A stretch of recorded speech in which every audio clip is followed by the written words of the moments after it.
It's time.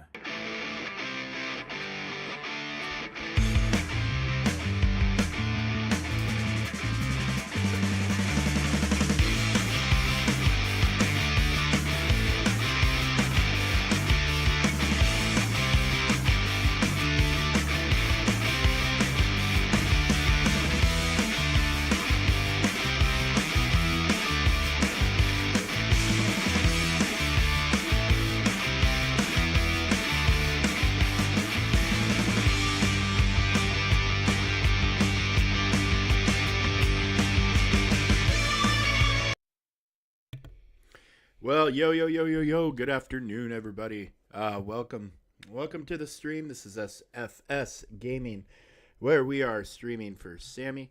Pardon me, playing around with the mic positioning a little bit because I freaking had to move it because just wasn't holding on to the original spot any longer. It's in a new spot and I need to get used to it. Now I feel like wires are everywhere. It's just, it's a whole thing. It's a whole thing. But anyway, we're here. We're live. It's gonna do some real basic stuff. We got dailies to do on the alternate account, and then we'll do Hoth. Then we'll head over to the main account and take care of all that fun stuff. And hang out for the next hour and a half, 2 hours. And ooh, look at that, 120. Nice. It's all important. It's all important. All right, so just got signed up for not TB, but GAC on this account again. Oh my, I can activate Kenobi and Treya, and I can upgrade Han. So it looks like I will do another happy landing. What's up, Godzilla? How you doing, brother? Welcome to the streams. Good to see ya. Good to see ya.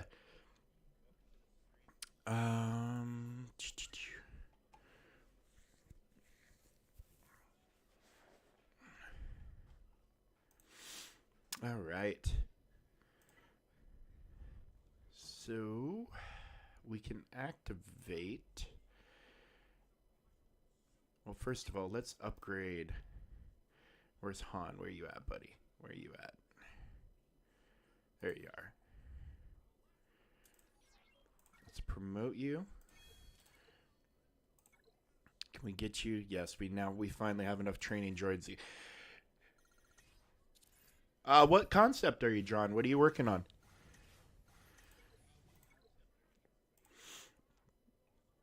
I went from having no credits and a ton of droids to having.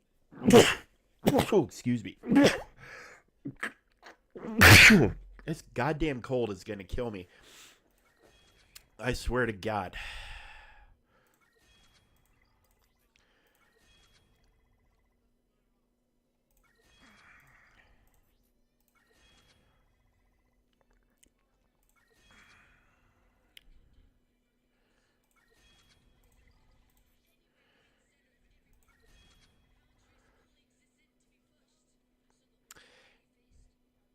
Yeah, that'd be an okay Zeta, but that's gonna wait. All right, so I need to throw 2 more crit damage on him. I don't even really care about the stats, to be fair. Oh, but that has speed, so I care about that. I'll just go ahead.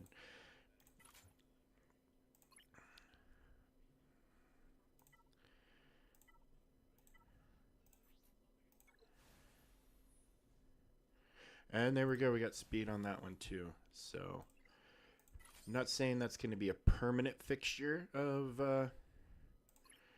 this guy, but oh look, I've got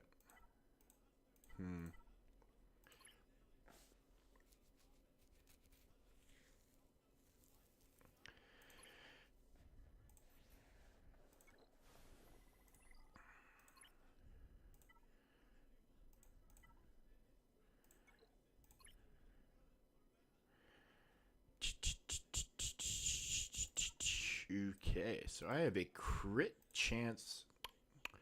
Crit chance crisis. So maybe we'll go and, yes, confirm the changes. Maybe we'll go and roll for some crit chance mods today. Oh, I can't sim that? Okay.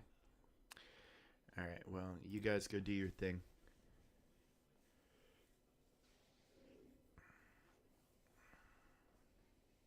Oh, that's fun. I drawing is something I always wished I could do. And even though I have really decent hand-eye coordination, I don't think it's about that. I just think it's something my brain doesn't work that way. Um, did hear way too late in life for it to make a difference to me. Did hear a thing where a guy said, if you want to get good at drawing, you need to practice. And he said the best way to practice is to trace photographs. He said that the process of tracing a photograph just helps train your brain to be able to like know how to do the details. Always wished I could draw. I've always been jealous and envious of people who can draw. But yeah, heard that little trick way too late in life. This guy said like Norman Rockwell and a lot of the artists in the early to mid 20th century, when photography became more accessible, they would take a projector. Do you know what I mean by a projector? It's a box. It has a little like periscope thing, and you put something on it, and it will project it onto a canvas or whatever. So like they would like, if they wanted to paint something, they would take a photograph of it, project it, trace it.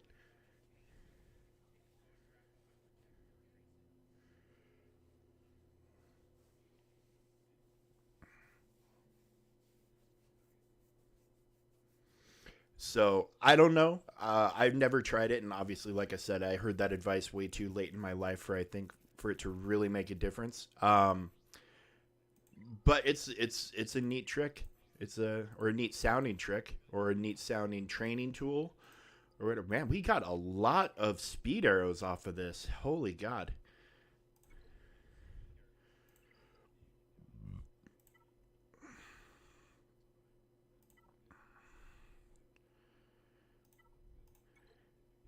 But yeah, one of the very few things in my life that I can say, a lot of the times I'll look at something and be like, it's just not my talent, it's just not my thing. Um, but yeah, drawing is one of those ones that I've always been like, I wish I could do that. I wish I was better at it, or good at it at all.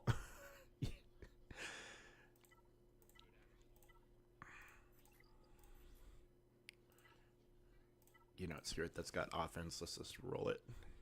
Let's just roll that beautiful bean footage. Assign, confirm. Oh my God! One shard left for the tie, and it's what 2,000 something to be able to have it reset so you can play it again. That's not worth it. Oh, but that's horrible. So you got to wait a month. Oh, I'm mad. I'm mad on your behalf. That's fucking horrible. Oh my God, it's the worst. That's just the worst.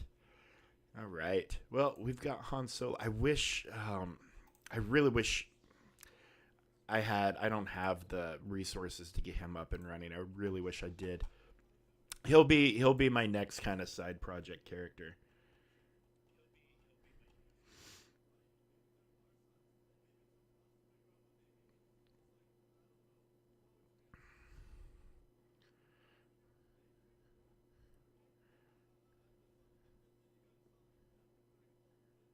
Oh, right on, right on. Good, good, good, good, good. I mean, it sucks you still have to waste that many coins or spend that many coins to finish it off, but at least you can finish it off. That's awesome.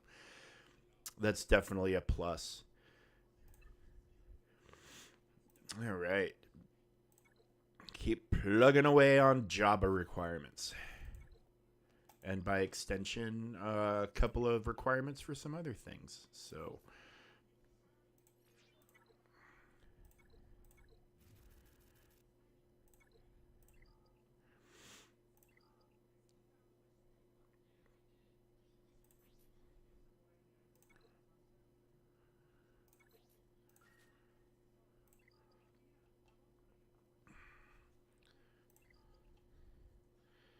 Yeah, I'm not going to say I feel cheated, but with the current situation going on with how many characters are being released in such close proximity, I haven't the last two Ultimate Journey events. I used to refresh them. I used to refresh a lot of them and build up a big stack of those coins, but now the crystals to me are proving to be more important. Um, so I'm not doing any refreshes, and I just I'm not. It's not hurting me that much, but it is definitely there's stuff I could do and stuff I could get out of that story that would be useful. Um, and I guess I'm choosing. I could always just say the hell with it and go for it anyways. But I guess I'm choosing. But I wish I wasn't in the position where I felt like I had to choose. Uh, but this swath of characters that they're sending our way, it's a lot. It's 100% a lot. Um, but they're all none of them have been duds. Not a single character has been a dud. I think Shin is going to be the most useless one from the get go, just because of the nature of the new mercenary tag and everything. But I think she's also an unaligned force user, so throw her in with Seer maybe, and you'll have yourself some uses for her while we're waiting for Balin.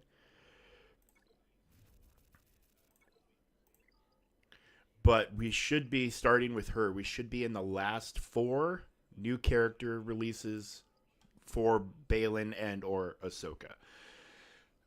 So we're kind of getting near the end of the setup for that, which is pretty sweet.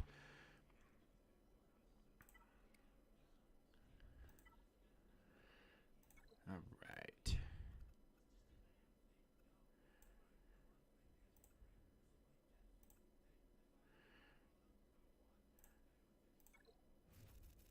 Ooh, six.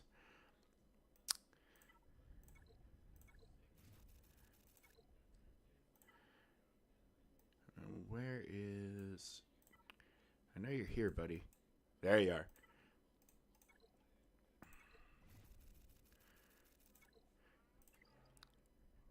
Gotta farm Dash because we need his ship. We need the Outrider. So we need the pilot to unlock the ship. Well, hey there, Hap. How you doing, brother?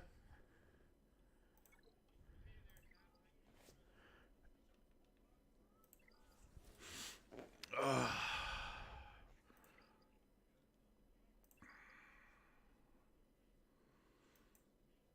Okay, where was I? What am I? What am I? Ships, ships. Oh, I'm gonna need to buy more of this.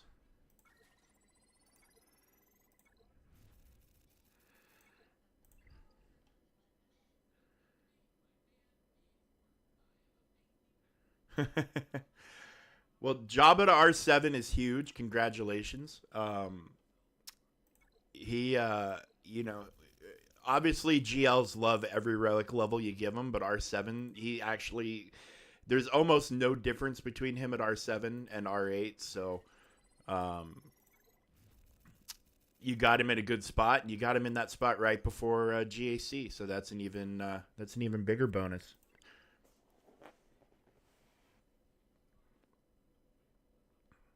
Iden, she's another one that is 100% worth every single relic level you put on her. Every single one definitely pays back in spades. Between this ship, which is an absolute chad of a ship, just a stud freaking unit, TIE Defender carry, Arnold coined it. We borrow it, we quote it. Um, is a legit. I'm not going to say a phenomenon, but this is 100% legit TIE Defender carry. Um, Unreal what this ship can do, and the better Iden is, the better this ship is. So yeah, she's worth every relic material you put into her. And yeah, Thrawn too. Not only is he a Balin requirement at R7, but his ship, the better he is, the better this ship is, and this is one of the best in the game.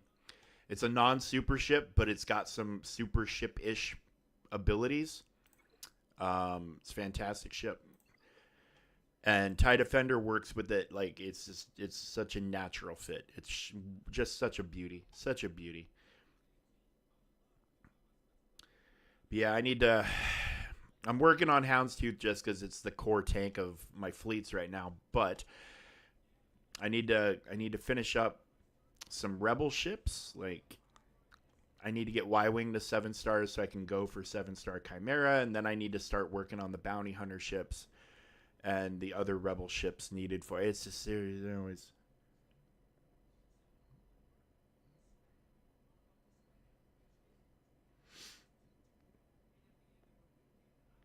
Oh yeah, yeah, yeah. R6 for C. Yep, 100%, 100%.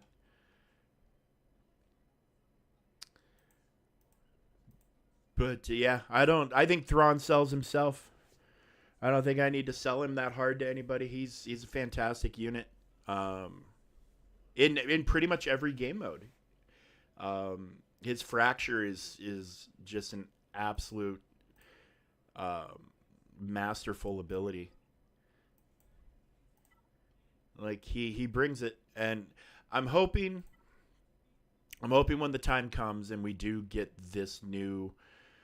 I mean, I think everybody can assume, and rightly so, we're getting a GL Thrawn next year at some point. I'm just hoping it doesn't diminish the value of the current Thrawn in any way. Um, Not that I can think of a way it would or a reason that it would, but you never know. You never know. Sometimes, I mean, but he's going to be Imperial Remnant, so I think he'll be okay. I think he'll be okay. The hell am I doing? I'm. This cold is absolutely kicking my ass. I feel like I'm either fighting to stay awake, or I'm fighting sneezing, or I'm fine, and it's just this rotating cycle, and I'm in the. I just hit a like. Why am I sleepy out of the clear blue moment? Because when I get sleepy, I get stupid. Not that I'm smart, but um, I get exceptionally stupid when I get sleepy, or extra stupid when I get sleepy.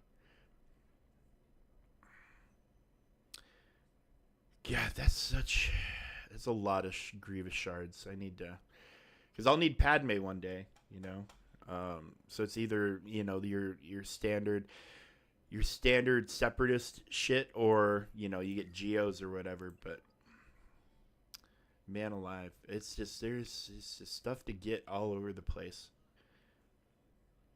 and I'm definitely farming a lot of stuff at once,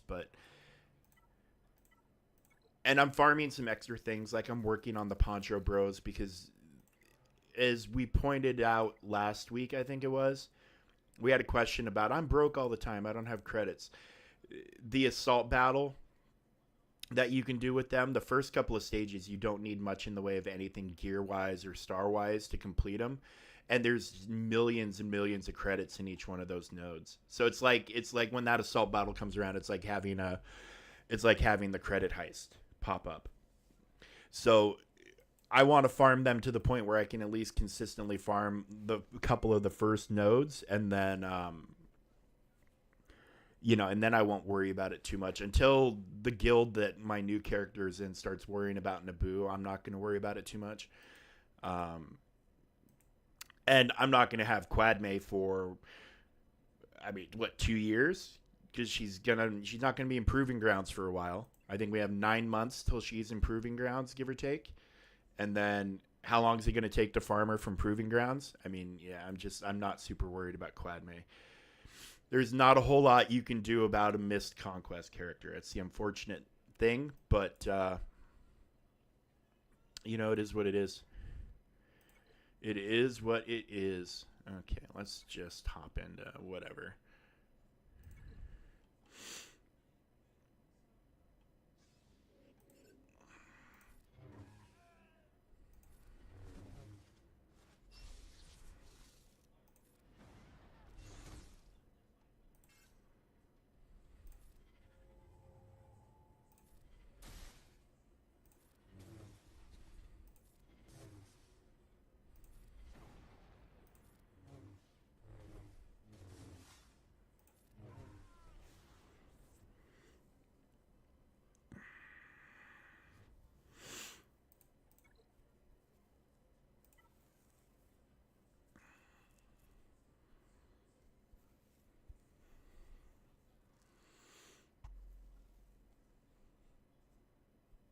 Yeah, how much this guy managed to ninja his way up.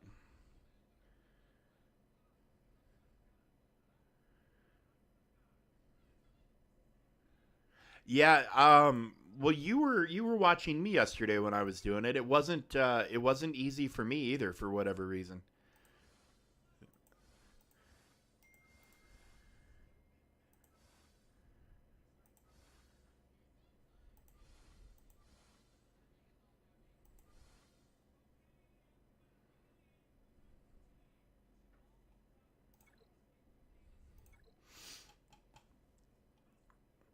And yeah, I haven't shifted mods, although I realized today that I had a mod set on Ray that was for a Datacron set that's so far expired it's not even funny. Um, and yeah, I finally got around to remodding her today. I was like, how did I miss that for so fucking long? Don't know how I did it, but I did it. I'm a super talented boy.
I think there's a I think there's a decent giftable one right now. I think I was looking at one on my iPad earlier on my main account. I think there's a decent giftable one. You can find somebody to do a swap with you.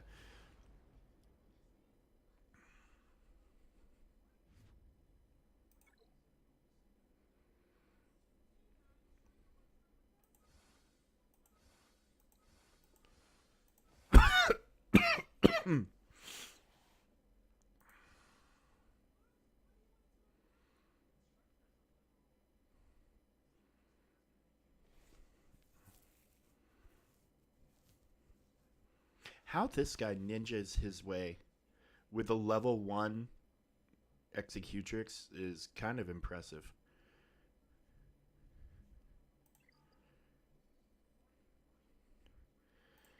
All right, let's see what we're doing here. What did we miss? Fleet challenge.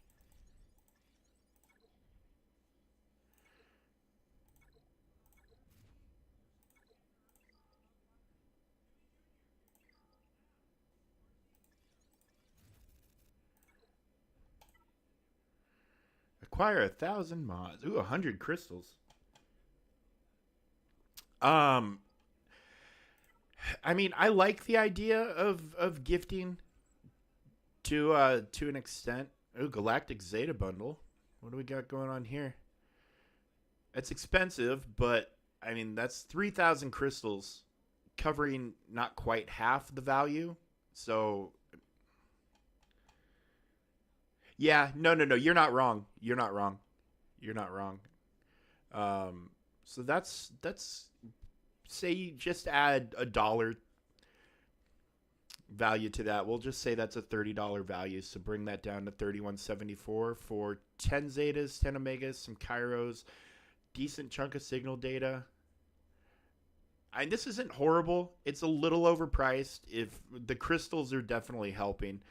Um, I would like to see this bundle more at maybe like a $40 price point, and then the value wouldn't be debatable. But not a horrible deal. It's really not. It's really not. Yeah, yeah. They definitely need to adjust the gifting thing, open it up a bit more. And this is I mean, so you would have to buy this 3 times to get one R9. So you're looking at just under $150 American to get one R9.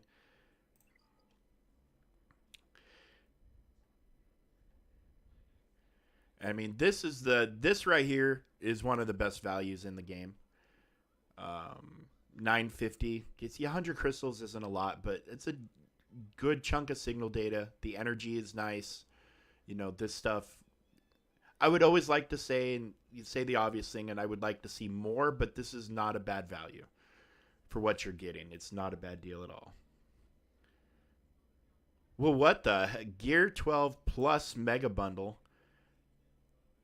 Okay, so for $95, you're getting $25 worth of crystals. Okay, so drop it down to 70, and then you're getting 3 fully crafted pieces and 8 omegas.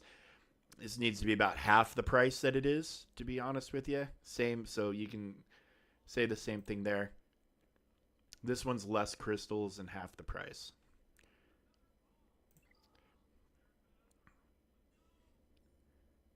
But like these are, so I mean, okay. If you look at a crystal value assigned to these, I'm pretty sure all 3 of these are 5,000 crystals to buy out of the store. So 5,000 crystals times 3 is 15,000 crystals, which is yes, $100 give or take worth of crystals. So when you look at it plus the crystals, the value is there in the Galaxy of Heroes economy. The value is there, but that's I don't know, that's pretty steep. It is one of those things that if you need them, it would legitimately be cheaper to buy this than to spend the crystals unless you've saved up that many crystals for free from GACs and other sources. Then by all means buy the stuff individually, but if you're at that point where you're able to save up that many crystals from other sources, you probably have the materials or the ability to get these from other ways anyways. So this is probably for players, if you're not in a very high performing guild in territory battle or whatever, and you really need this stuff and it's long and slow. Yes, it's expensive, but if you priced it out to the crystal to dollar value, it's probably cheaper to actually buy this, but that's very expensive. It's very expensive. So yeah. Okay. Well, let's go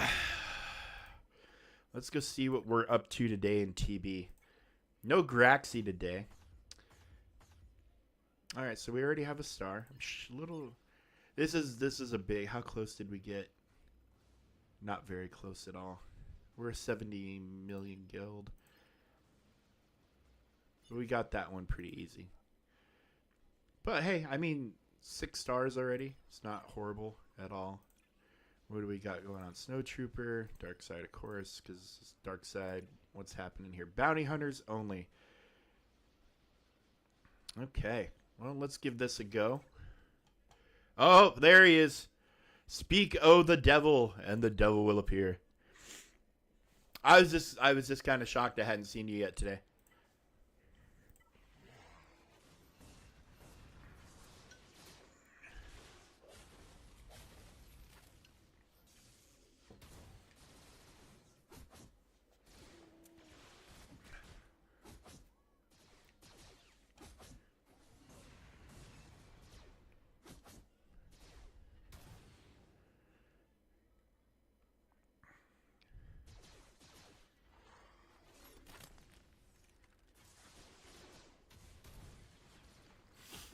Well, it's good to hear from you, bud. Doing pretty good. Pretty good in this TB. I'm not unhappy with it.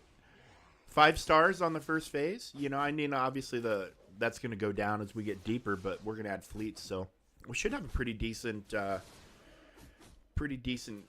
payout from this, and by the time it's all said and done.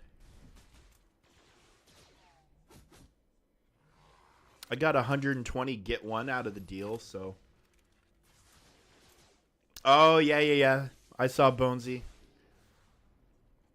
I saw that he went online about an hour ago.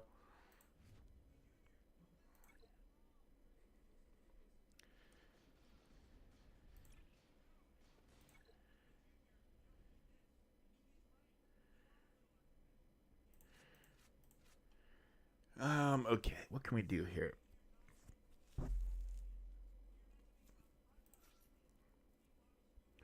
We're just gonna throw. I mean, these two guys should be able to carry the whole fucking thing. So we're just gonna throw random not needed things.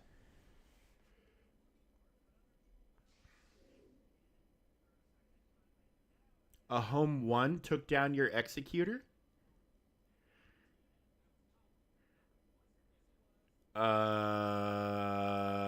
Like one shot it? Or was it a cleanup?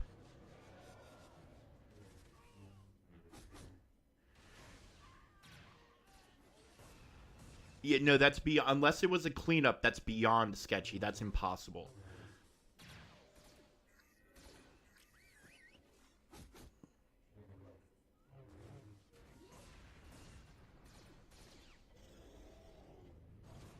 And only lost one ship. Yeah, somebody's cheating. That is not even remotely possible.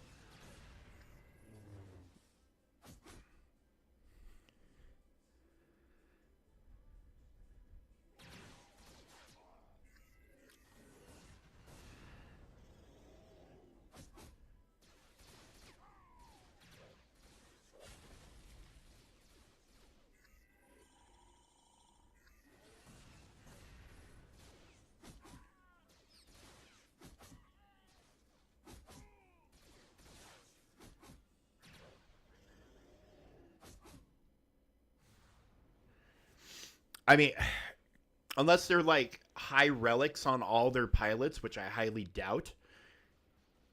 Like that just shouldn't fucking happen.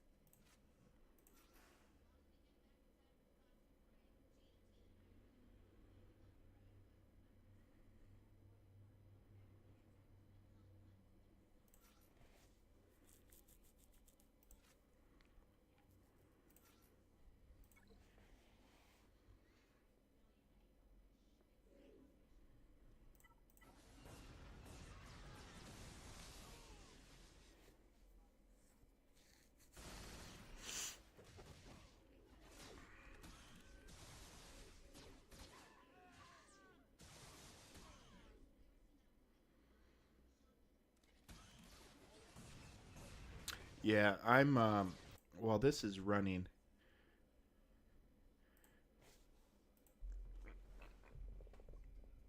I want to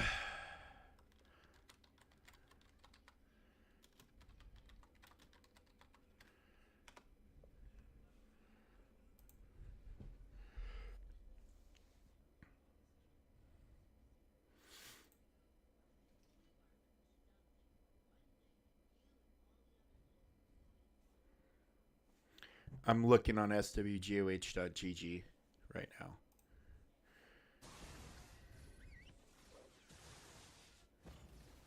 Um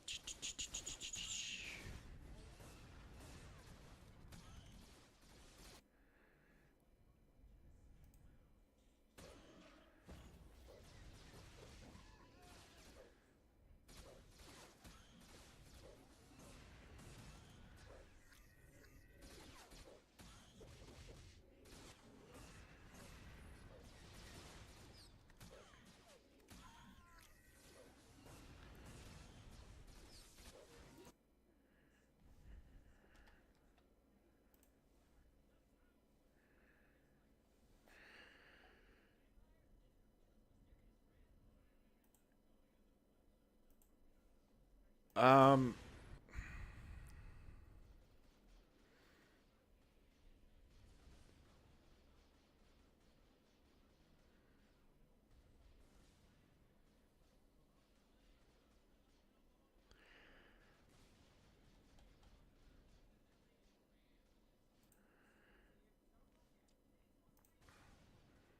so what's kind of weird is like I just went and looked up while that battle was running on auto. I was checking out executor counters, and your battle doesn't even doesn't even register. Like the home one being used against it didn't even show up in like the big counter list.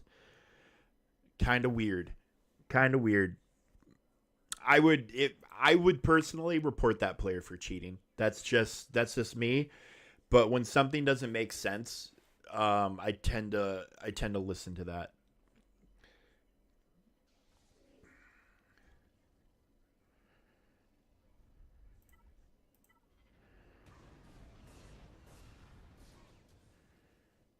Because I would think the odds of success for that battle would be at 1% or less at best. Like that, I'm kind of at a loss for words. I'm kind of confused. Baroness says it's a thing. I mean, okay.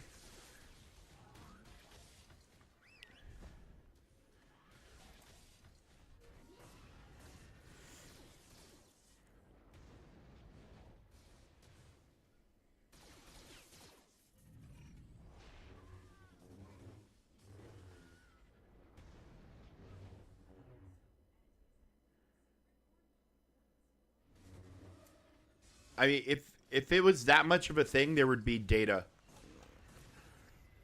on swgoh.gg, and I'm not seeing it. At least not for this. Let me go back. Let me go back season.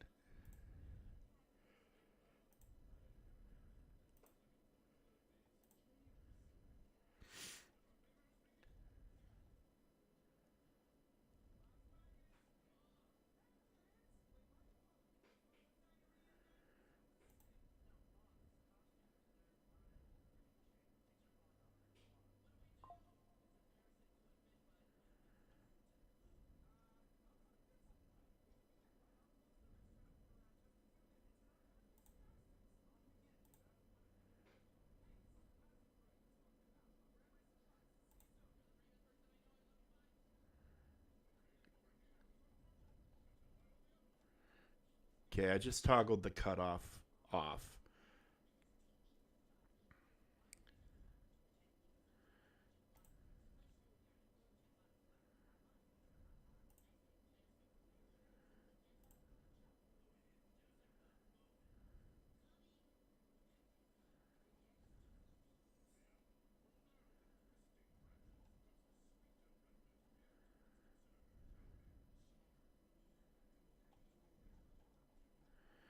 I'm looking. I'm just very curious.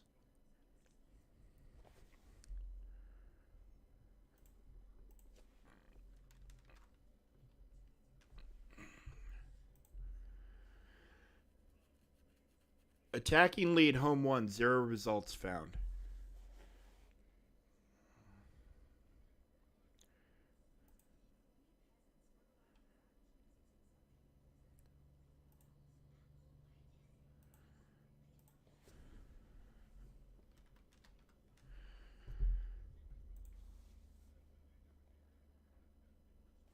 Yeah, I,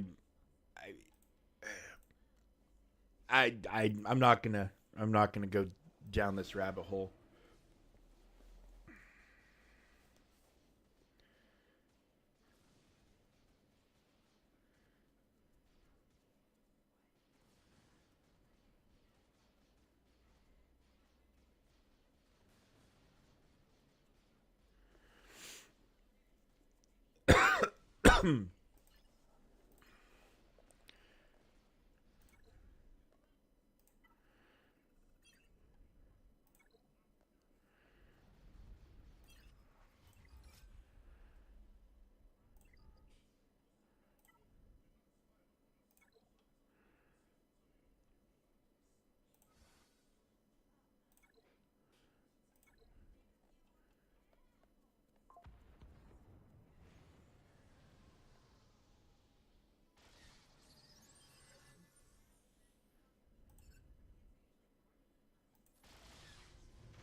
fucking buff immunity.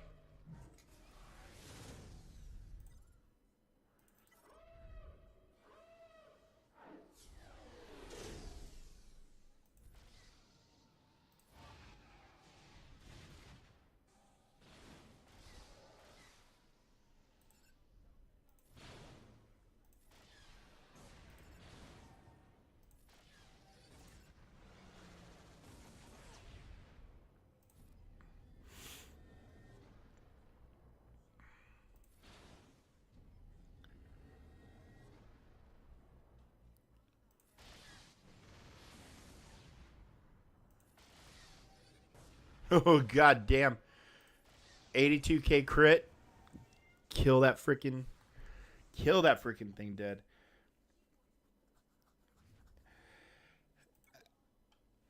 So I mean, I went to swgh.gg. I turned the cutoff filter to off. So in other words, it didn't stop the results at a certain matter or a certain place, and I filtered for attacking lead as home one, and then I filtered for attacking unit as home one, and 0 results came up.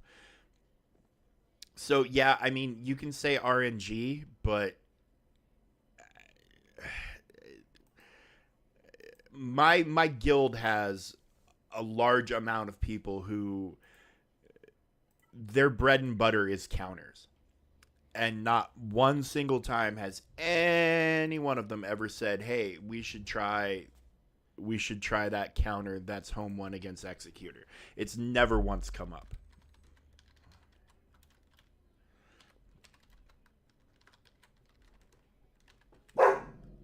Teddy, stop it. Teddy.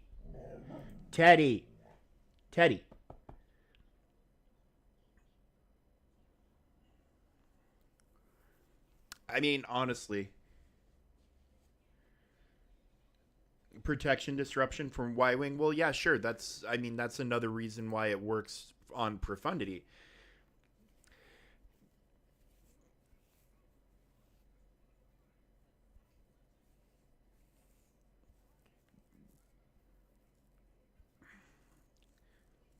You know, like the Profundity thing works is okay. They dispel Cad Bane's.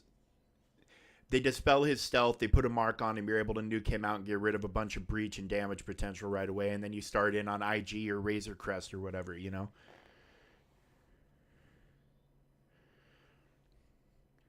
Well, yeah, no, exactly.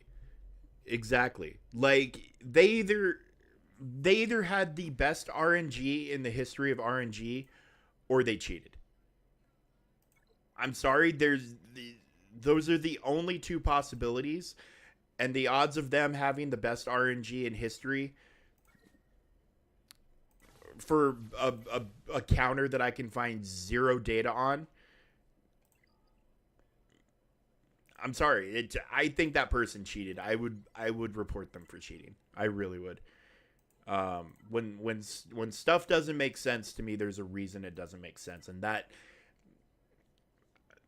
I've been playing this game long enough that if the home one thing were more than a 1% possibility of a win, you would hear about it more. And I've never one time heard anybody say like, "Hey, we got to bust out the home one counters." As a cleanup, yes, 100%. I have used it as a cleanup before. But we're talking like they're down to, you know, maybe IG managed to hang on and Executor got the destruction of the fleet, and, you know, and it came down to where they had 1 or 2 ships and they were able to clean me up. You know, okay, whatever.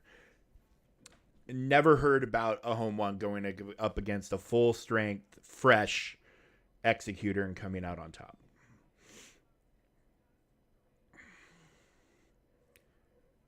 So yeah, I would report that individual for cheating, because that's, to me, that's a counter that just should not be possible. In theory, anything's possible, but you know, statistics, math, whatever you want to fucking say. The statistics and the math behind it say that it should be next to, if not completely, impossible. Because everybody there, how many streamers made how many videos when Executor first came out Oh, this is how you counter Executor. And how many of them have home 1 listed? Like, not any of them.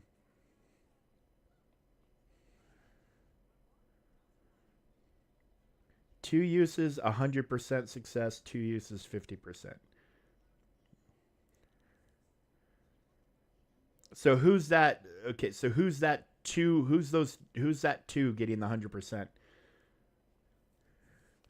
And they're using MILF. They're using the Y wing or the U wings. They're using. They're not. So okay. So the one with 100% doesn't even have the Y wing in the counter.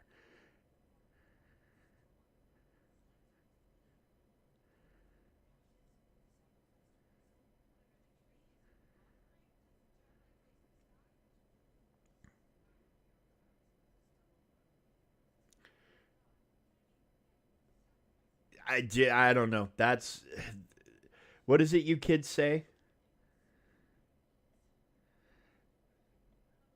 It's sus.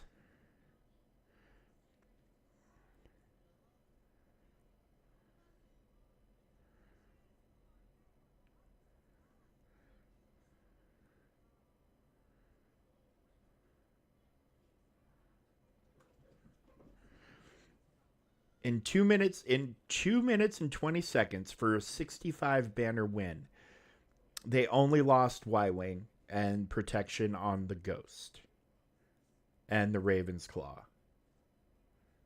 And took out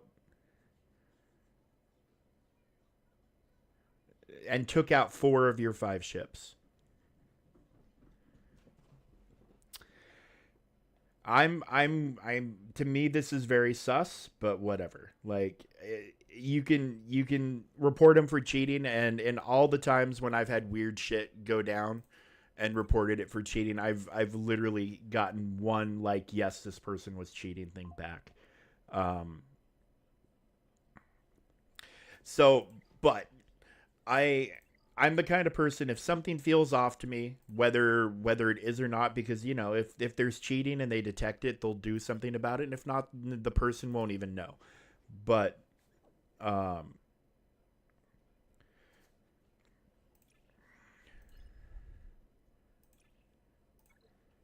yeah, I don't know, dude. That seems very off, very very very very off.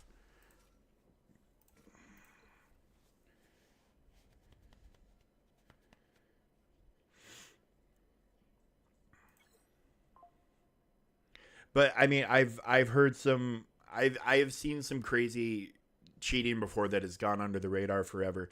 We had a guy in my old guild. We had a guy who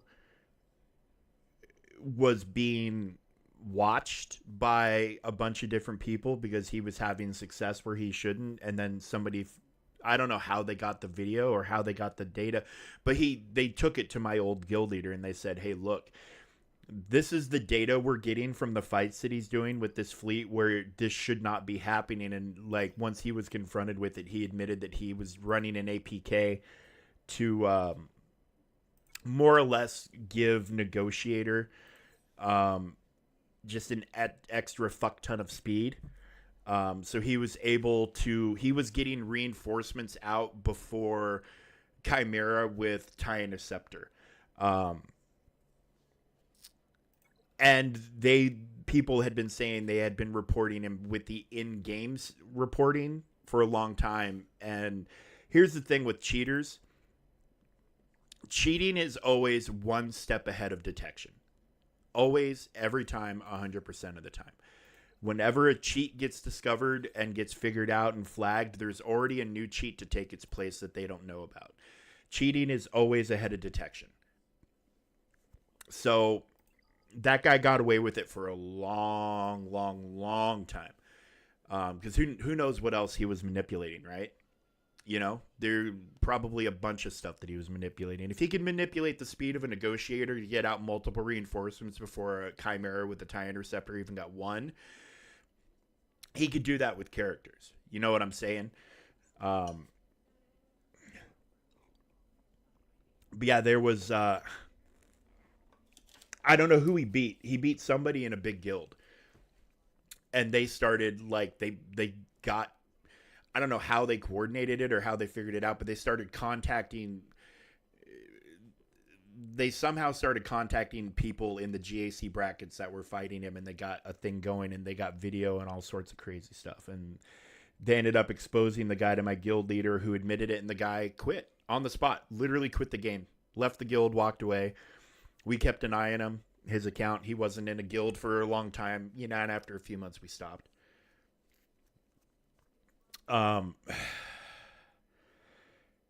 It's one of those fucking things that happens. And in this game, the temptation, if you have the ability to cheat, the temptation to cheat is probably pretty high. Because, there's a lot of people who want to be insanely competitive without spending tens of thousands of dollars. And if a cheat allows you to do that and you can get away with it, if you're that kind of person, you're going to cheat and you're going to get away with it. It's just, it's unfortunate. It really is. But yeah, it's also apparently very easy to get away with it for a long time. It's a big discussion. You see it in all sorts of games. You see it around Call of Duty with cheaters and aimbots and blah, blah, blah. I hear it in Fortnite all the time from my brother and his kid. My brother's kid is very, very, very, very good. He carries our fat asses when we're playing with him. It's just like we just get behind the kid and let him do the kill, and we'll pick off stragglers. Like, that's the strategy, right? And I watched him absolutely nuke a dude, and I could see the damage numbers because I was watching from his perspective. And Brady was just putting damage on this guy like crazy, and the guy wasn't dying at all, and he wasn't doing anything to heal. He just wasn't dying. And like, I saw numbers that added up to several hundred in the course of him attacking this guy. And he said it was never like that until they introduced crossplay, and PC players were all of a sudden mingling with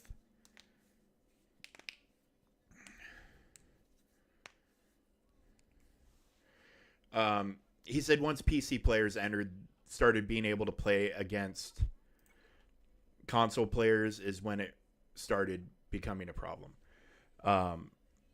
Where you would see things with aimbots and people taking ungodly amounts of damage.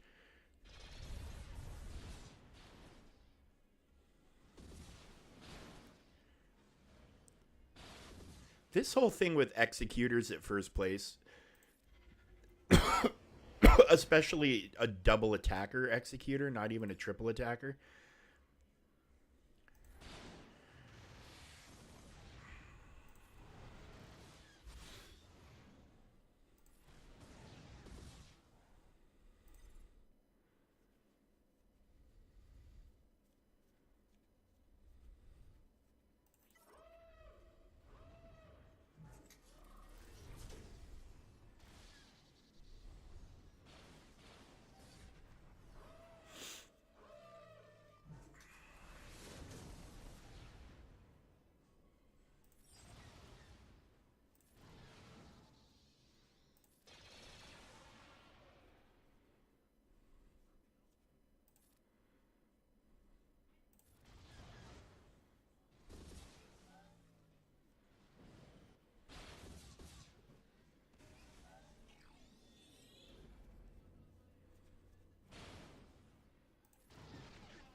Yeah,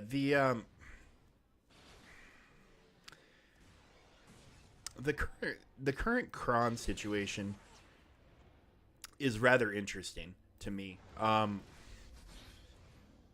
One with just the stark imbalance between light side and dark side level threes. It's pretty freaking bad. Um,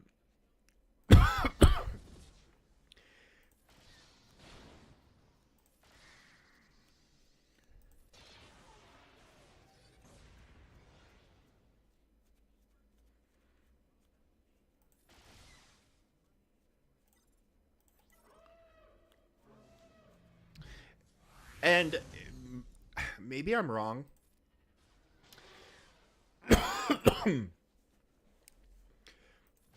but I just the re-rolling seems to be more expensive, or like it climbs. It's climbing. Seems like it's climbing faster than it used to in cost. Um,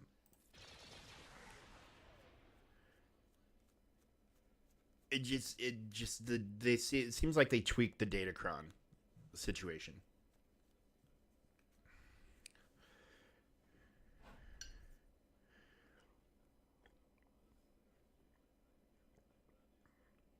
Now I'm pretty fortunate. I do have all the Datacrons that I wanted to get. What I don't have is the stats, and I'm burning through so many reroll materials that it's going to be until next conquest, after a few days of it, till I can start collecting those materials again at any sort of rate where it's going to make a difference. Um, because I refuse to spend money. I'm not going to use my crystals on Datacrons. I'm not going to pay cash for reroll packs and all that other stuff. I just absolutely refuse. Um, but yeah, the whole Datacron system just seems a little wonky right now. Like it seems like they somehow made it worse.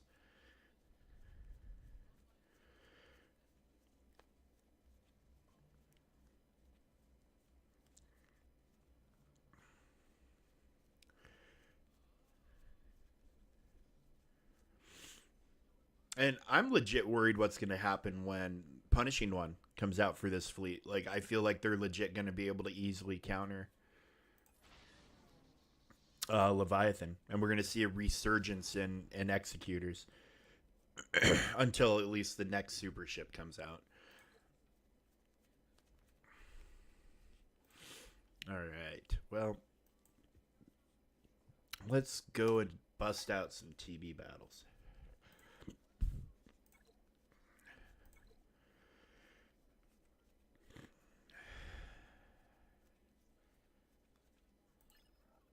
And unfortunately, they want us to wait. So we are not going to be able to do that battle today, and I probably won't bother streaming it tonight.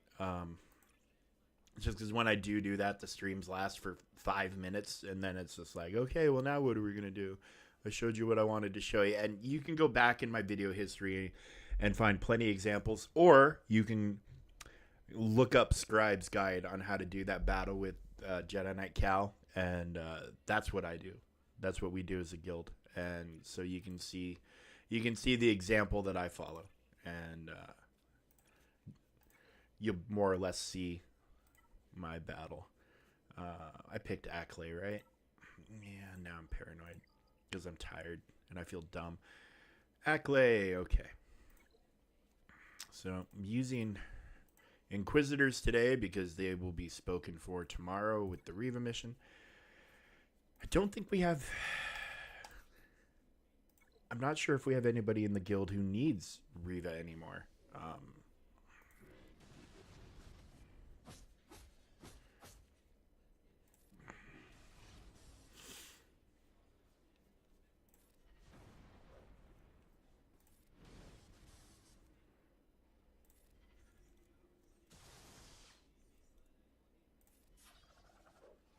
Whoa, that's a first.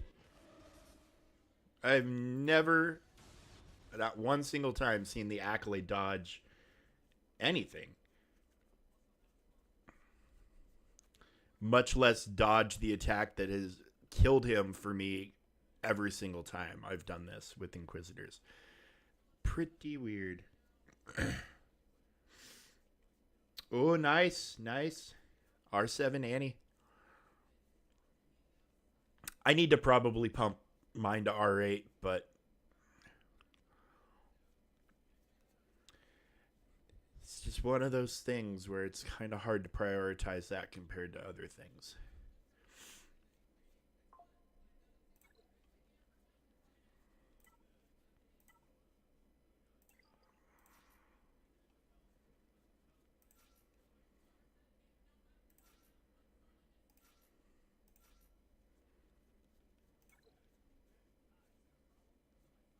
I mean, just in the same way, I should probably R9 my Ray, but kind of planning on R9 in my cat.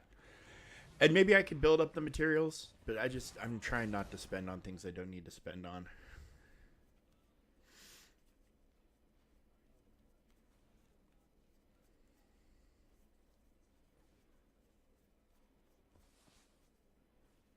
Ah, yes, yes, yes.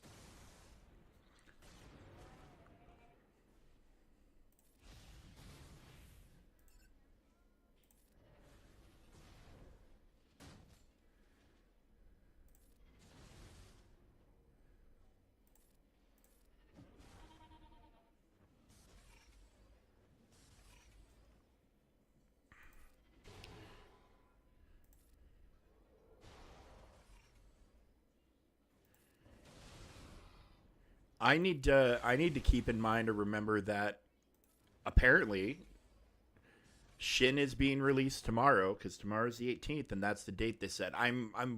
There's still a part of me that wonders if they just put the wrong date and it's supposed to be the 19th. Um, because it's also for an event that should be coming tomorrow. It should have been loaded into the game already, and it's not because we would be under 24 hours on the countdown at this point.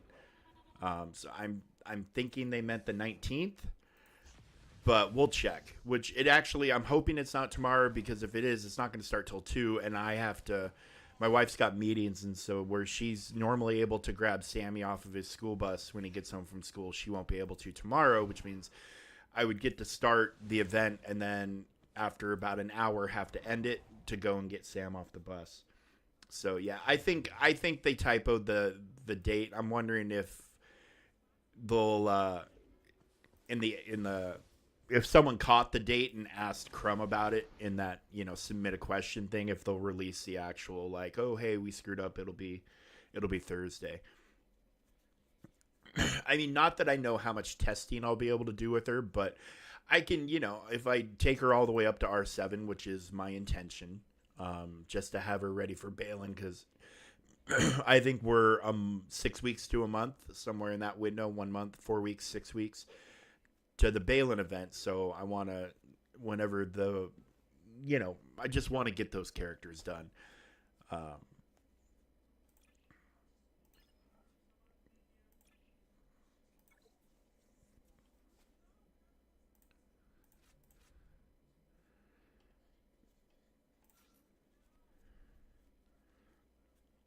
because I do feel like we will have Balin before Ahsoka, and I feel like we're gonna have Balin very very soon.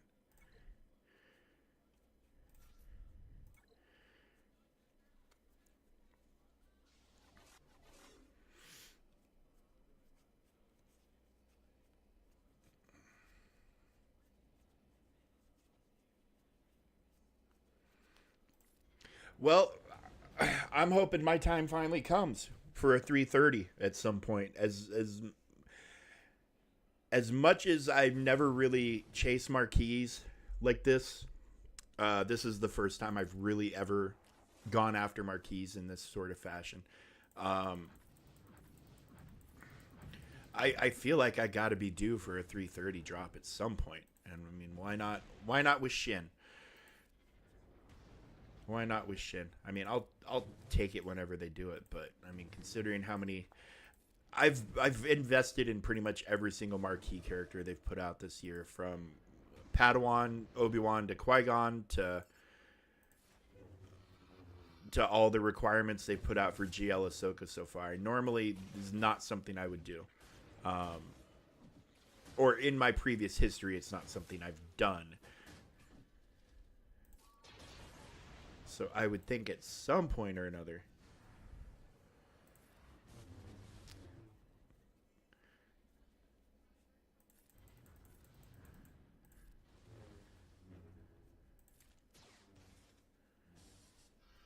There we go. Finally.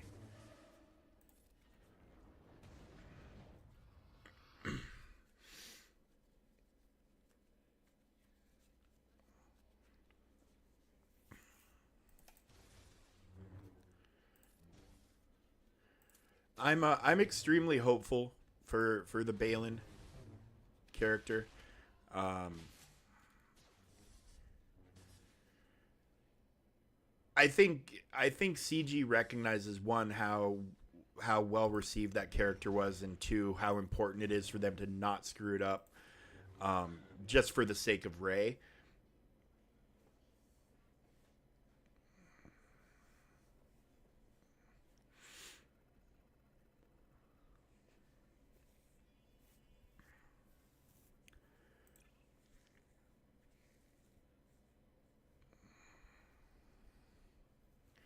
Um, yeah, it's not. Yeah, it's not super friendly of them. That's for fucking sure. Um, but I'm not trying to excuse it.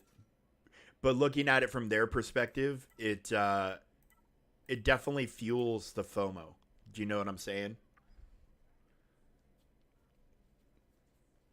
Yeah, well, I mean, when they're at least decent enough about putting the packs out again, and the marquees out again when the new ones come along.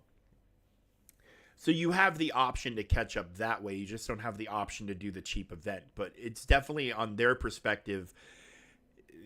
They're they're leveraging FOMO, the fear of missing out. Well, oh well, hey, if you're gonna miss all this extra stuff if you don't get it now, and it's gonna be harder on you. So maybe that'll entice more people to spend. I don't know.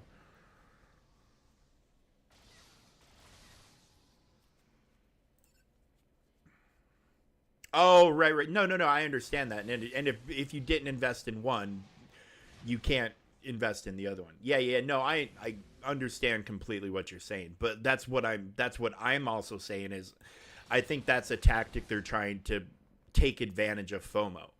If people realize and understand that, oh hey, we can't get this character unless we do blah blah blah.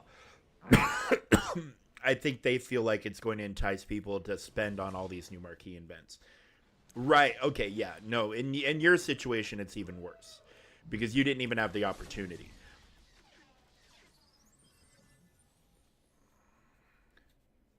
Yeah. No. I get, dude. I get it. I get it completely. I get it completely. I want to get the taunt back on him. I don't.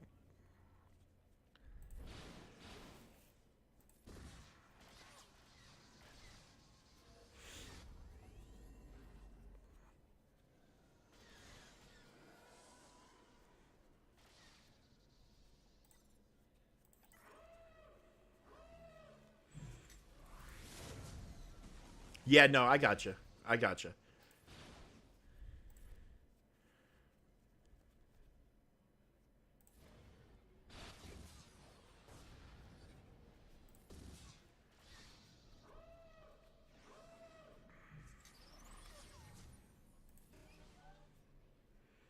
The random fucking first order shuttle.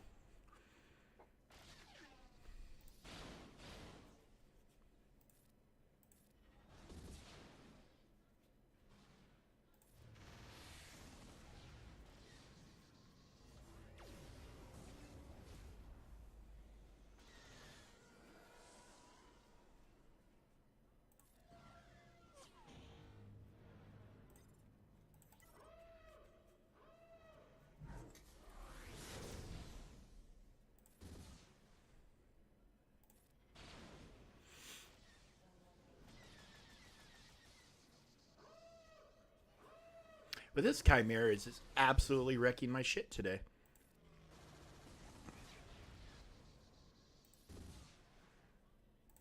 Well, that'll help.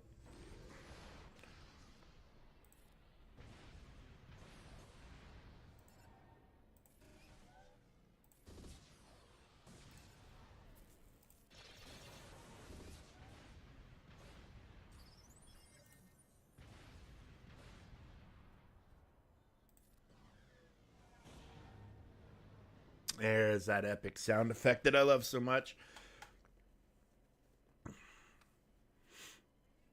Well, my personal hope, especially, it would very much help you out for sure. Is I'm really hoping that they do a chase event before we get down to either of these new big character releases, either Balin or Ahsoka. I hope they do a chase event where they load up the nodes, and let you guys farm.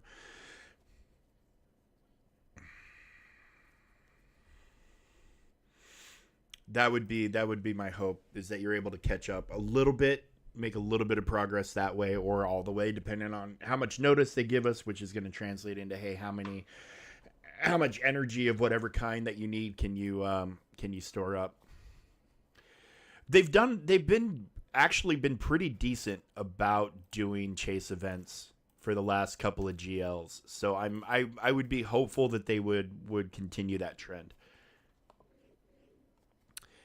Yeah, they've been great about chase events. They really have. I mean, you got to give them credit for that.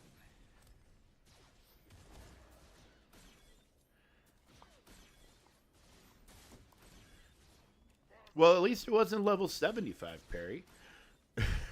But yeah, yeah, Phoenix is very very important team to have at the beginning of the game, and their importance doesn't really diminish. Captain Rex helped out with that.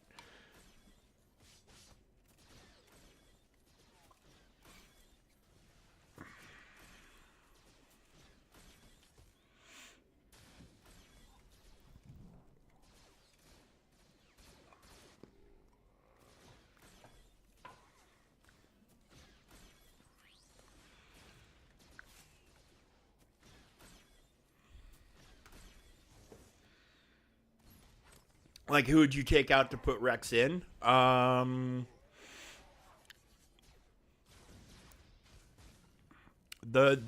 Phoenix squad I run for most things is Hera, obviously, Kanan, Ezra, Rex, and Chopper.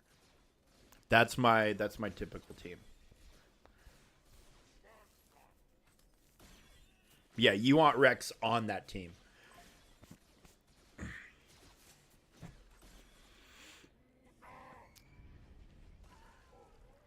Good lord, two ults in one wave. Did I see that right? Well, dude, I love Chopper too, and you could possibly justify dropping Ezra and putting Rex in and leaving Chopper in. Like, there's a world where that's a thing, and it wouldn't make that much of a difference. But I mean, ideally, you kind of want to leave Ezra in. His ramping damage for everybody's kind of important. And he'll dispel. I mean, you could drop Ezra, or not Ezra, but Kanan, I guess. But he's also kind of a turn meter engine, and a dispeller. So I mean, there's no perfect team. There's just, and honestly, some Phoenix teams are situational. There's teams where you want Sabine in there in place of Ezra or Chopper or whatever.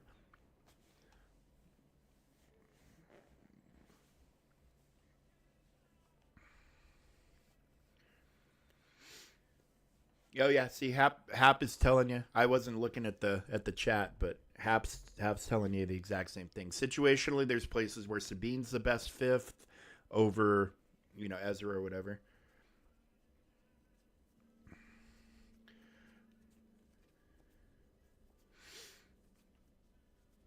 Uh, yeah, but you don't need to if you don't want to. That's what we're saying is you want to kind of keep the bones of Phoenix in place, and the bones are really just kind of Hera and Kanan. Um, but there is a world where dropping Kanan isn't out of the question. It's just Rex is so fucking good that you want him in there, and play around with it and decide what fits best for you. Is, I guess, maybe the direction we should be going with the advice.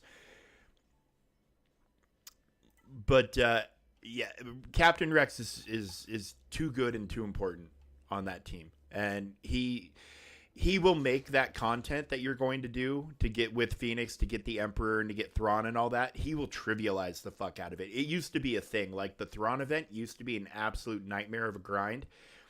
And I will tell you from having just done it on a new account, Rex makes that event a joke. A 100% laughable joke. And I'm not exaggerating. He made an event that I spent months trying to complete on this account that I'm playing on now. He made it into nothing. Made it into absolute nothing. And I literally spent months on trying to get the final tier dialed in when I first started playing on this account. And with the new account with Captain Rex, I mean, it literally was one shot every single node every single time. We just had to wait on stars and gear and whatnot.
I saw that coming a mile away.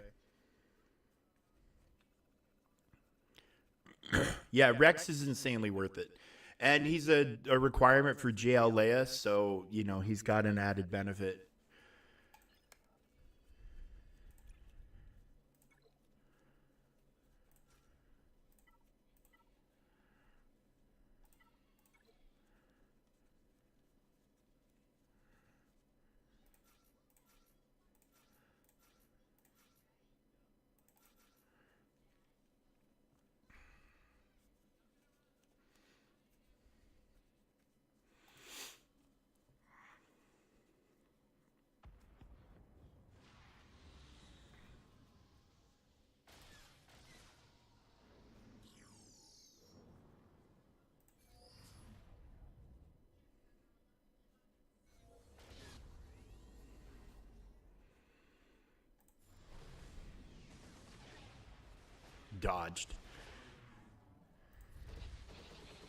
Dodged the Outriders rockets. I'm not even sure I've seen that ever without foresight being in place.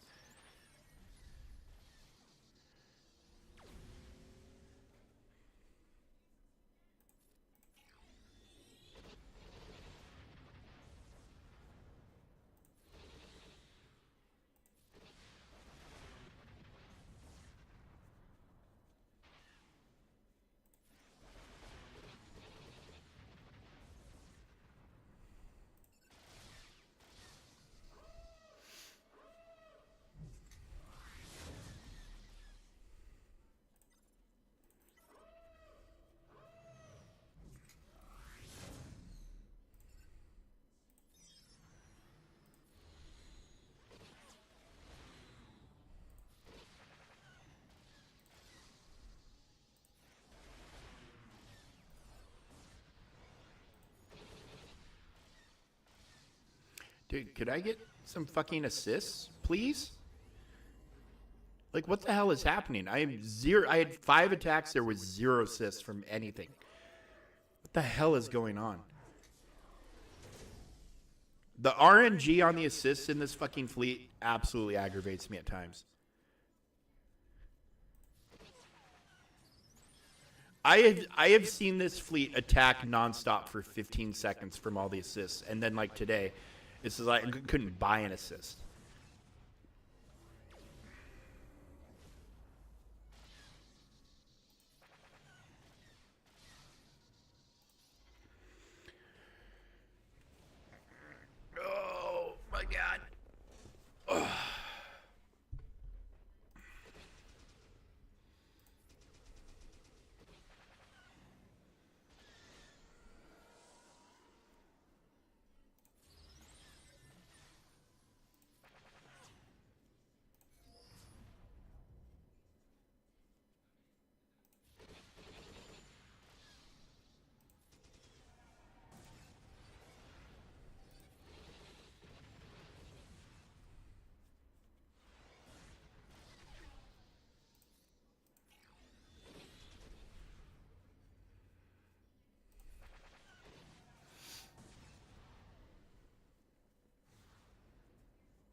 Do not use Jedi Knight Cal. We won't.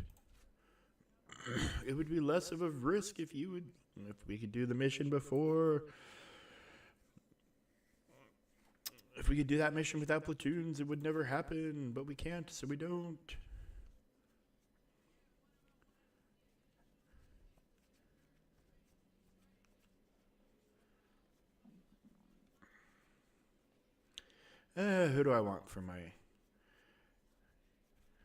Who do I want for my other Jedi today? Since I can't use Cal Kestis.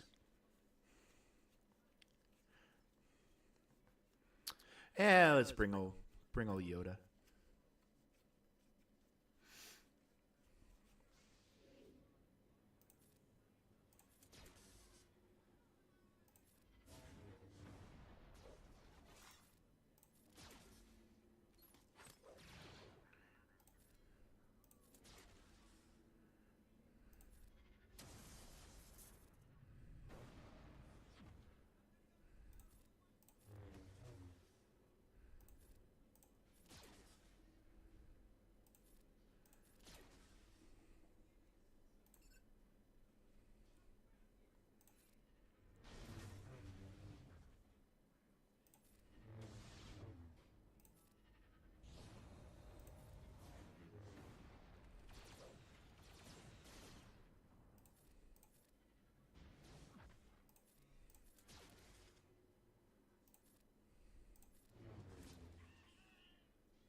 Um, I'm trying to remember what gear level I did it at, but I didn't have to go crazy. I didn't need a whole lot to get that 5-star unlock.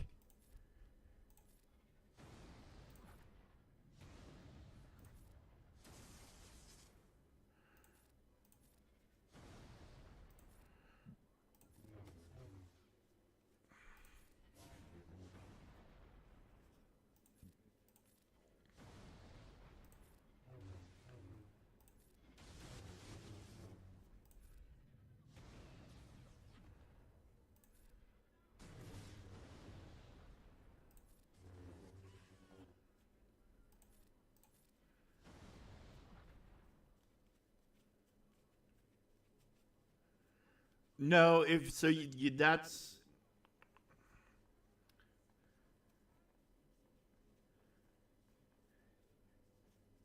yeah. You're kind of using the CLS team, which isn't really ideal for that event. Phoenix has a whole different kind of vibe and energy and synergy to how they work. Um, those units are, I mean, they're forced onto you for the CLS event, um, but yeah, they're not. Phoenix is the the team you want to use these days for the Palp and well, you're forced to use them for Thrawn, but it's definitely the best choice for Palp.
Well, I tell you what I want to do next. Once these current projects are over and done with, by projects I mean GL Ahsoka and Balin Skull, I want to take a break.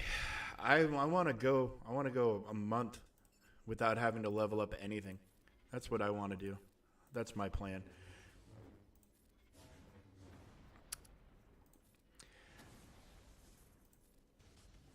Because we'll get Ezra roughly around the same time as we're gonna get Ahsoka, so we'll take care of him because he's the lifter. Day one lifter for Ahsoka. Okay, make it make sense. Um, and then we'll start the new conquest unit, which might be the punishing one. I don't know if they've decided or even announced how they're gonna handle its release. But we won't if it's the conquest unit, we won't have to worry about it for a while.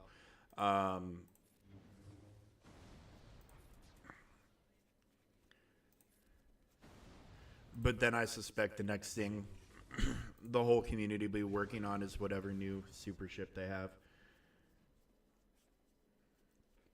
Well, I mean, but that's the thing, is the game can force my hand. If the game puts something out, if they say, hey, this is the next super ship, this is when it's coming out, this is what you're going to need, it'll force my hand. I'll have to work on it. I'll have to. There won't be any options. I'm just saying that's what I want to do, is take some time off and build my resources back up and just not have to worry about it. I'm not saying that's what's going to happen. I'm just saying, in a perfect world, if they could give me a month off from not having to worry about any of it, I'd fucking take that in a heartbeat. But I don't know that we live in that world, to be honest with you.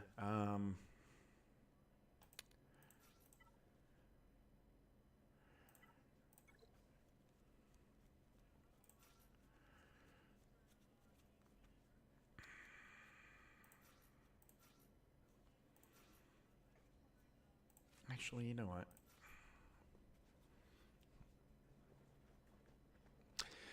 Oh, Bane. What I wouldn't give for 2 more characters like Bane.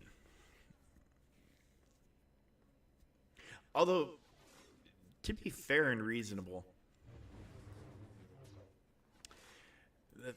Oh, you motherfucker.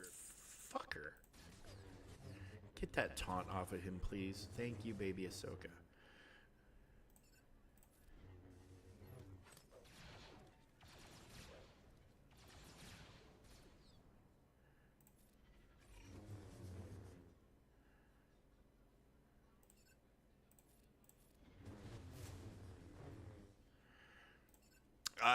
I truth be told, I think fleets make a bigger difference in your GACs, especially, than GLs do. There's so many off-meta counters and non-GL counters for GLs that, I'm not going to say that GLs don't matter, because they clearly do. But, if you can kill a GL without using a GL, then okay. But the thing with the fleets is, you can really paint people into a corner depending on how many super ships you have.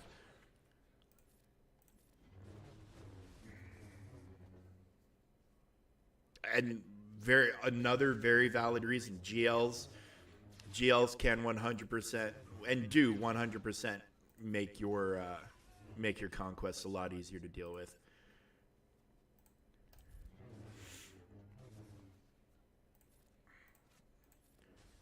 Oop, hang on.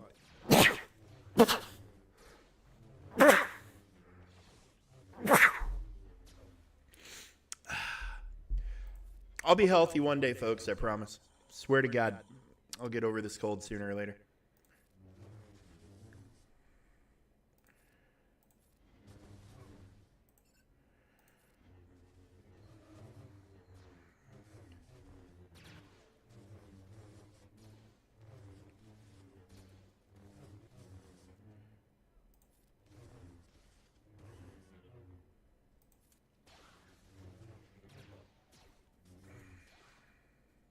Oh, thank you for the bless you.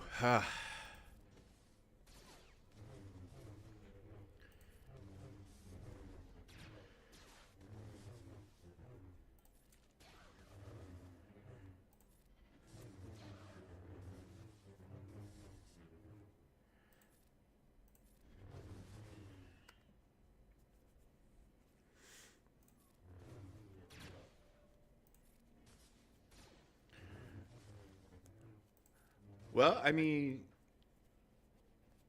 yeah, yeah. Mine were until they released that bundle. I mean, and even now they're still not great. But if we're talking classic Night Sisters, at any rate, then the new Night Sisters, obviously I invested in them, and they're obviously well worth it. But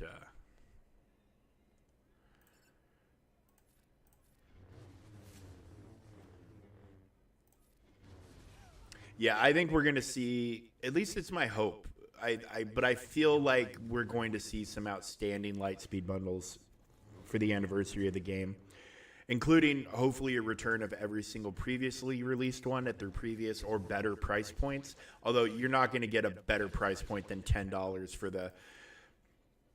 for the Ray and the SLKR bundles. Like that's as good of a price as you're ever gonna find. But it'd be nice if they brought like Star Killer and they made him cheaper. Those bundles would help me a lot. One for Star Killer and two for Dash for the Outrider. That would just be one less farm.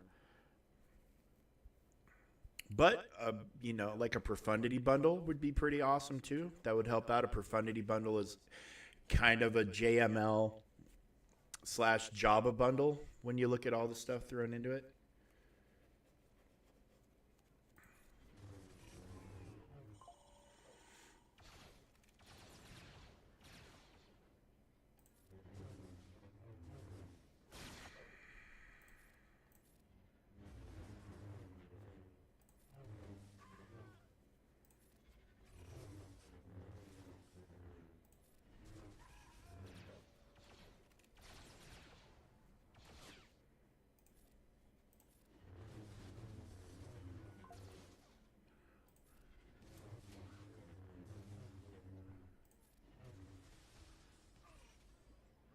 Well, that was just an absolute glitch.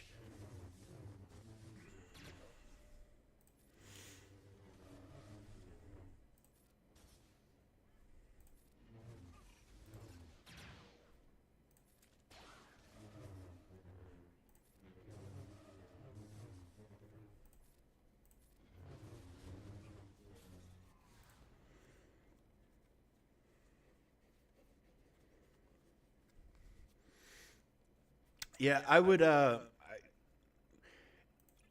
like just, and this is mostly for the new account, but I would also, I would like them to bring Star Killer back cheaper. A gas bundle cheaper would be cool. The Ewok bundle would be cool. An Afra bundle would be very useful.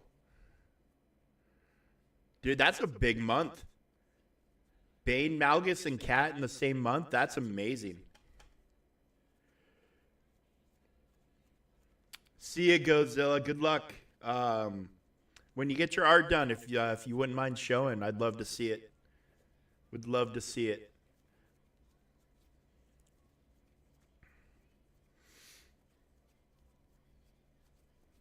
But yeah, it's good to see you.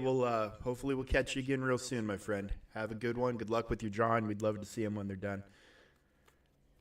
All right, so this is the last one we're doing today. Till I can go and play with Cal. We are going to do Rebels, obviously. R2, Drogon. And since my Rolo is in platoons, I can't do the Rolo trick as much fun as it is. But I'll bring in some Chupio action because he can also do fun stuff.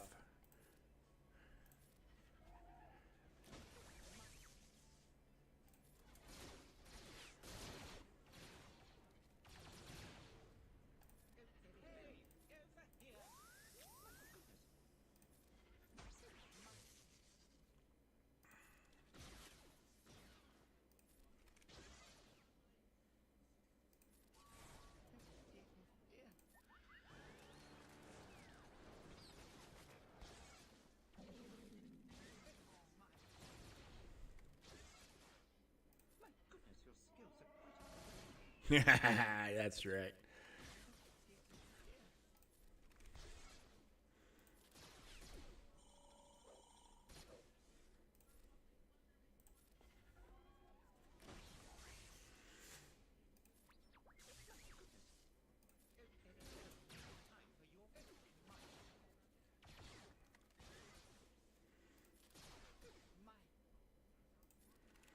We'll just hold on to the ult for now.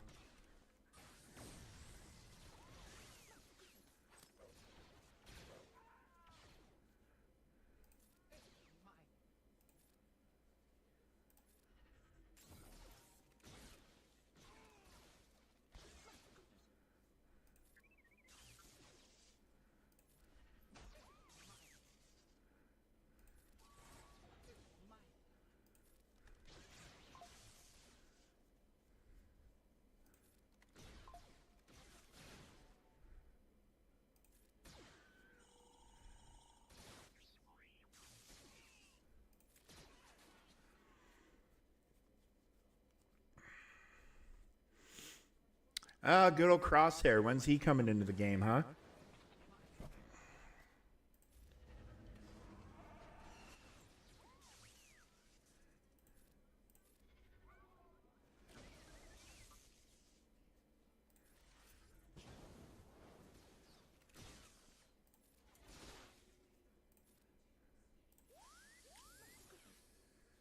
Yeah, yeah. Yeah, if they were going to do it, they should have done it a while ago and kind of shit the bed on it, to be fair. But and that's why I bring Chupio. I love that guy.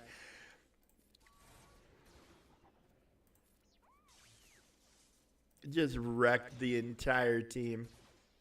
Endless ranks? Not anymore, motherfucker. I got a Wookiee with a droid strapped to his back. He can do all kinds of shit.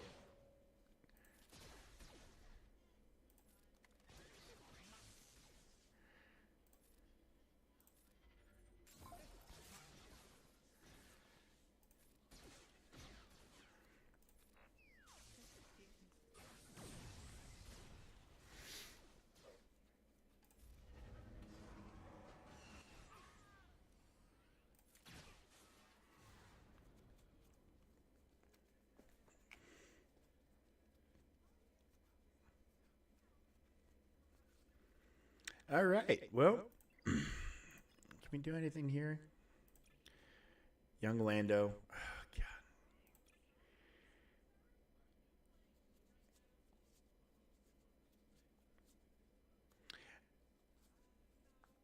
I can count on one hand the number of times I've played as young Lando, like manually controlled him in a battle. I just can't. We have no problems making stars on these earlier planets. I just can't justify throwing relic levels at him just to be able to play a mission. Now, I'm looking forward to one day Hondo being like R7, R8 and being able to do this. And that honestly, and when I say time off, getting Afra finished up will probably be the thing that will become my focus. But yeah, I can't deploy until I do the Cal mission. Well, because I just don't want to risk it. You know, I don't want to risk tossing him into something.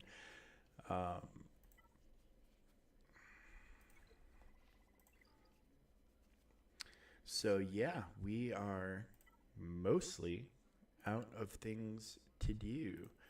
I want to check one thing real quick though.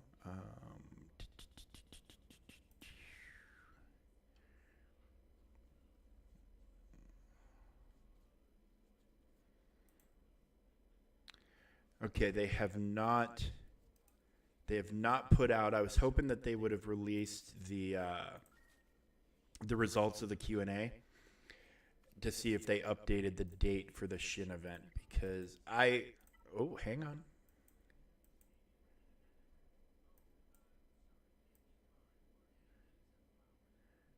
There was a 1 there, and now it's gone. Interesting. I don't see the Shin event happening tomorrow. I think that was a typo, and I really wish they would clarify it if it was. Maybe in the original post, maybe they went back in and changed the date or put an addendum to it.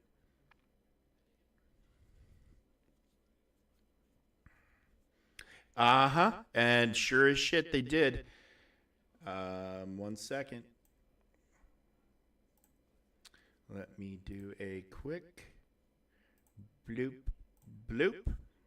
If you If you remember yesterday, I read this basically word for word, and this said September 18th, and now it says September 19th.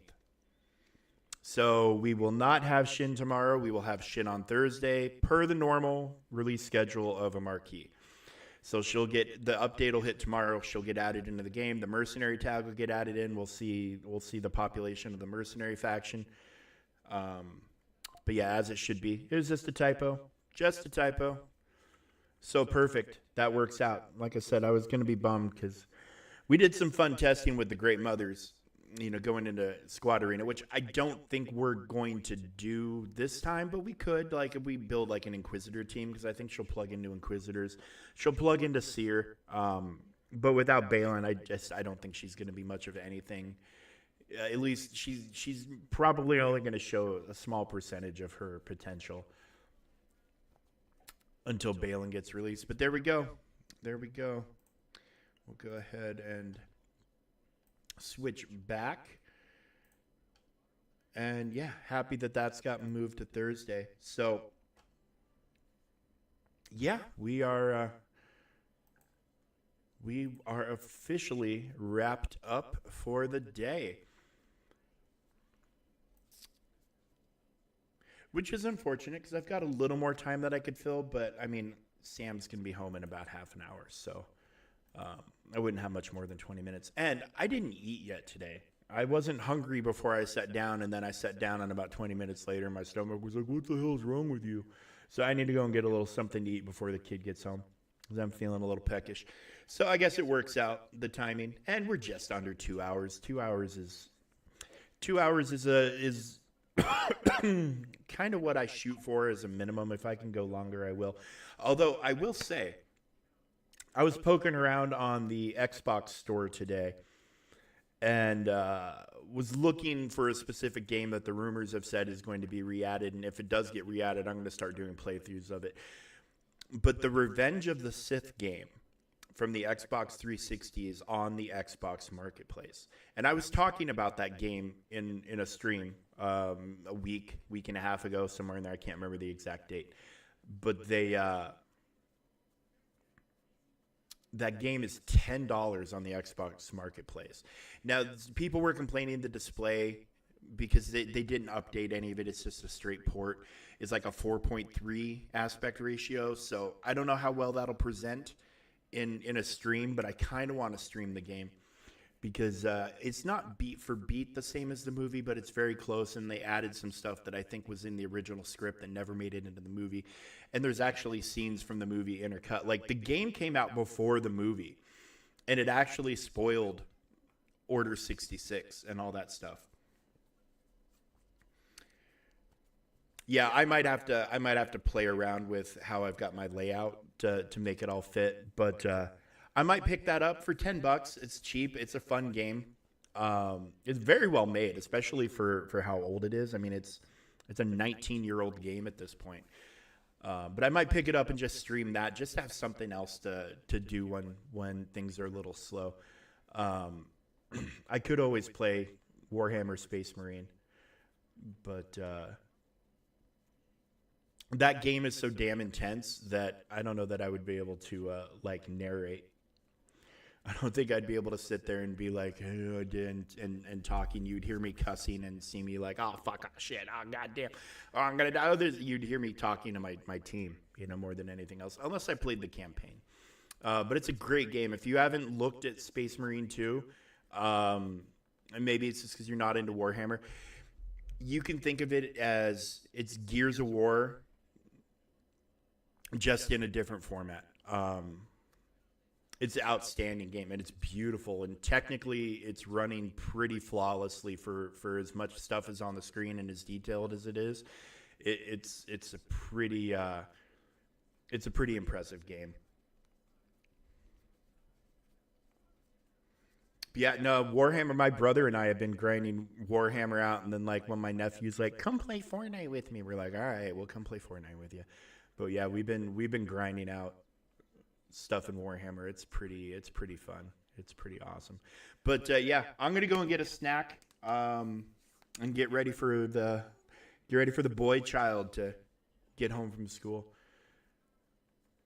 And but yeah, I had a good time with you guys today as always. And then tomorrow we'll do more TB stuff. Tomorrow we'll have a little bit more to do. We can jump right into the Mandalore unlock mission and get all that stuff handled. And then Riva will have to wait, unfortunately, but because that's when they like us to wait for the platoons, because it removes a random Greedo-esque character that becomes a pain in the ass if you do it before the platoons are filled, and removes him. A Rhodian pirate, I think is what he's called. But yeah, so we'll do that tomorrow, and then we'll get that update, and we'll be able to dive in and look at the mercenary tags and read through Shin's kit again and all that other stuff. And then Thursday we'll do the big unlock, and we'll do as much testing as I can do with her. We'll do maybe there'll be a place in territory battle I can throw her in with the team and see how she performs. Because I think she should even plug in under Rey,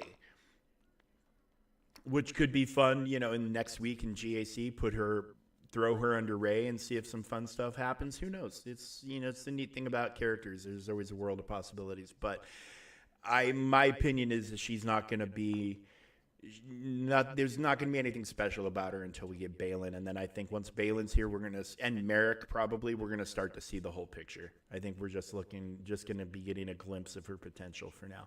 But anyways, guys, we'll find that out on Thursday, and we'll be back tomorrow, of course, as I said moments ago.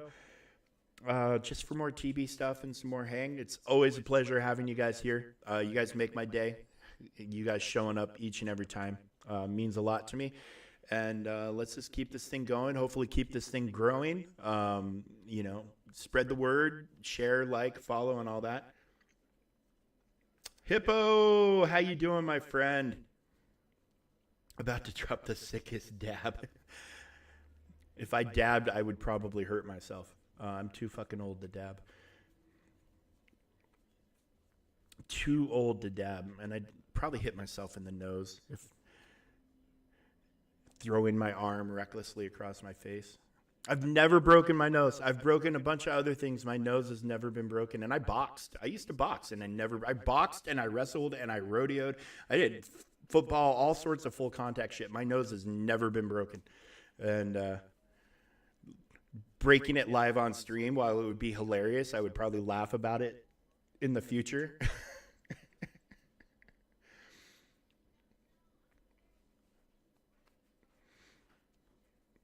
Yeah, I don't know. And it's not like my nose hasn't been hit. My nose has been hit a lot. I mean, maybe I did like a minor break on it at one point or another, but not like a full fracture. I don't know. But yeah, as far as I know, my nose has never been broken. And that's a miracle. It's an absolute miracle. I've broken toes and fingers and all sorts of stuff. I've never, other than my ribs when they did my lung surgery, I've never had a major bone break. And I don't even know if and they broke my ribs to get in to do the surgery because they had to, because they couldn't get the thing out orthoscopically. They had to go in primarily. But that's the most major significant bone break I've ever had. But I don't know if you can see, this hand is an absolute mess. Like my middle finger, you can see how it's crooked at the end. That's from football, and I broke every single one of these fingers rodeoing and stuff like that. But yeah, I've never broken a hand as many punches that I've thrown. I've never had a hand break. But I drink a lot of milk. Always have, always will. Love milk. Love my cow juice. No, I unfortunately, I did not get a mechanical lung. They definitely nerfed my breathing, though. My left lung is a very large percentage of scar tissue. It's never been the same. It's never been the same. And I was high risk during COVID because of that, because of my lung surgery. They considered me high risk, but I kept working. And I've had COVID a handful of times, even after getting the vaccinations. And it's never been much more than a bad cold. But I cough a lot because my lung, your lung, when it's damaged, your body tries to heal. And one of the ways the lungs heals is through coughing, So I would cough all the time before COVID. And then when COVID hit and everybody was scared of people coughing, my body coughs now because my lung is so damaged still, even after the surgery. People would be like, and I'd be like, no, I cough all the time. I no, I am okay. I am okay. I am okay. It is a fluke. I got a staph infection on the exterior of my left lung, and it formed what's called an empyema, which is basically a ball of dead flesh that filled up with infection. And it grew from nothing to the size of a tennis ball in about 6 weeks, and so which was good and bad. It was good because it wasn't cancer. When they first saw the thing, I had pneumonia and was getting really bad pleurisy. So like I had the bad inflammation. So I was just in horrible, horrible pain. So pneumonia with pleurisy. So I went to the emergency room to get penicillin and all that stuff. And when they did the imaging, they saw the spot and they're like, you've got a weird spot on your lung. When you're over the pneumonia, let's get it checked out. And I came back after the pneumonia and all that and got it checked out. And they're like, you need to go to a hospital right now. And I'm like, why? And they're like, that thing is the size of a tennis ball now. And I'm like, oh. When they're like, well, the good news is it's not cancer because cancer doesn't grow that fast. I'm like, oh, well, fantastic. And, they went me and they got me on antibiotics. And, they tried to go in orthoscopically and remove it. And they couldn't. They had to go in primarily, broke my ribs. And, I still, 10 years later, I'm still feeling the effects. Yeah. So during COVID, I worked at a biotech company, and when I was hired at the biotech company, my job was for a project where we would clean to FDA standards. Like all of this was an FDA approved project. I would clean, process a raw animal material that was sent off for chemical extraction, and with the chemical they made an arthritis injection. So that was my primary job. But then, like, depending on the needs of the company we were contracted with, we wouldn't always have a lot to do, so we would have shutdown periods. So I started getting training in other stuff, and then I went into antibody production, where we would get blood. They would inject animals, farm animals, cows, llamas, sheep, goats, whatever. With what's called an antigen, which would produce antibodies, and then you would take blood samples from the animals and then spin it in a centrifuge to get the serum, which would have the antibodies in them. So I got training in doing that. So imagine during COVID when the priority becomes let's find a vaccine as good as we can or as quick as we can. Imagine the priority. Obviously I became very, very busy with that. On top of the normal demands for companies around the world, wanting their antibodies that, for their continuing ongoing projects. So I worked the first year of COVID. I worked 260 hours of overtime that year. When the whole world was shut down and everybody was getting paid money to stay home here in the States, like my wife, she was going to school and working, as a server part-time while she was getting her nursing degree. She got to stay home and was getting paid. So we were like between my overtime and what the government was handing out everybody, like we were like, woo.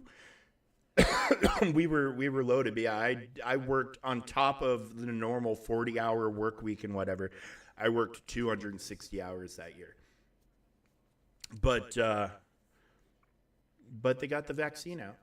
And I played a very, very not even like a footnote in the history of anything. I played a very, very, very, very, very, very, very small part in that.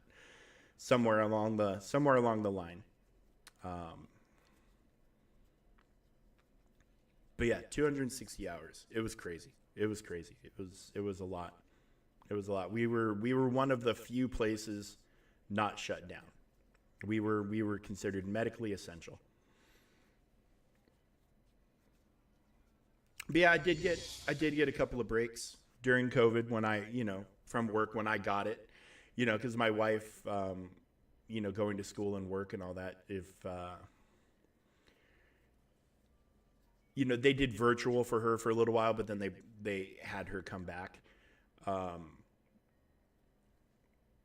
They had the students come back to school full time because they were becoming nurses. They were becoming registered nurses. They needed to be in person for certain things. And then like one time, one of her classmates had it and didn't realize it and came in, and then My wife came home, and all of a sudden I had a fever, and I had to get the test, and blah blah blah, and and then yeah, Tyler, absolutely, my friend. That's why I'm here.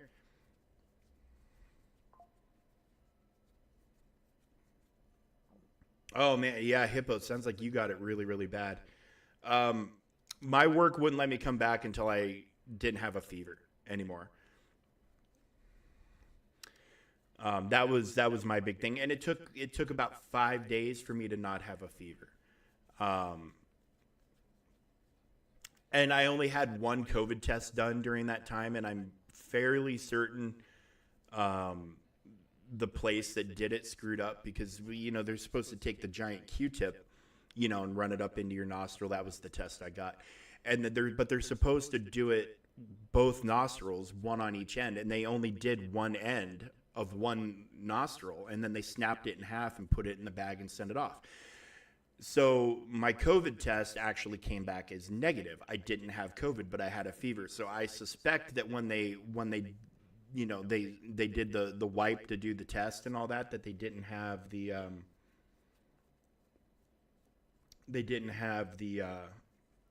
I think they screwed it up because there was no way I didn't have COVID. There was no way I didn't have COVID. Okay. Tyler F 1001. We'll punch you in and get you added. I have plenty of room on my ally list, so.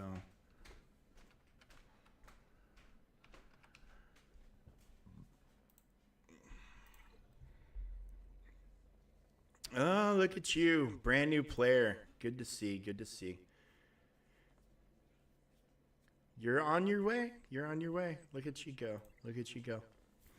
Yeah, I also have a new account that you'll see me streaming alongside of my main account here on an almost daily basis. So we got you added, but Hippo, I'm glad you made it through that, buddy. I'm glad you made it through. It's the survivability rate of COVID was fairly good, but it was still a very, very serious disease. I'm fortunate. I don't know of anybody that passed away directly from it, but I mean, I obviously know people who know people. Like the degrees of separation aren't that extreme. But yeah, I was very fortunate. I didn't lose anybody to it, but I know lots of people who did. Yeah, I mean, a lot of people who had COVID had a lot of just mostly minor symptoms. It didn't feel like much more than a cold, but then for whatever reason, some people just got hammered by it. It's one of those things they can't quite nail down the whys. But they've got a handle on it for the most part. It still obviously needs to be taken very seriously, but medically, if you get it now, the odds of you pulling through are very, very high. One of my coworkers had to get a monoclonal antibody treatment for it, and probably saved her life. But yeah, luckily, if it ever reaches a pandemic level again, I think we'll have a pretty good handle on it. And then hopefully, the powers that be are taking notes and are going to be better prepared for the next pandemic. Whatever the next thing is, they're going to be ready for it. Hopefully. But yeah, Hippo, so glad you're okay, man. That's scary. It's very, very scary.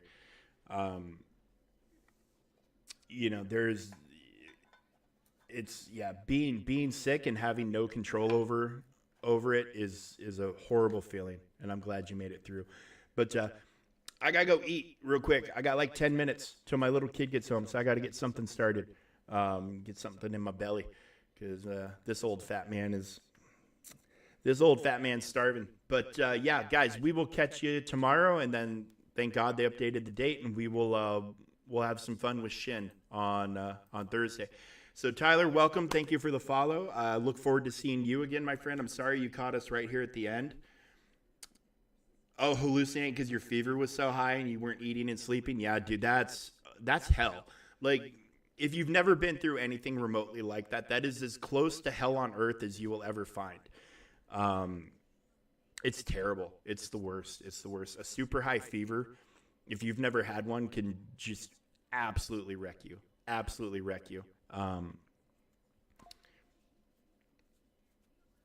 Yeah, I didn't, when I had the bad fever, when I was super sick, I didn't have any waking hallucinations, but I had some like just whacked out bonkers dreams.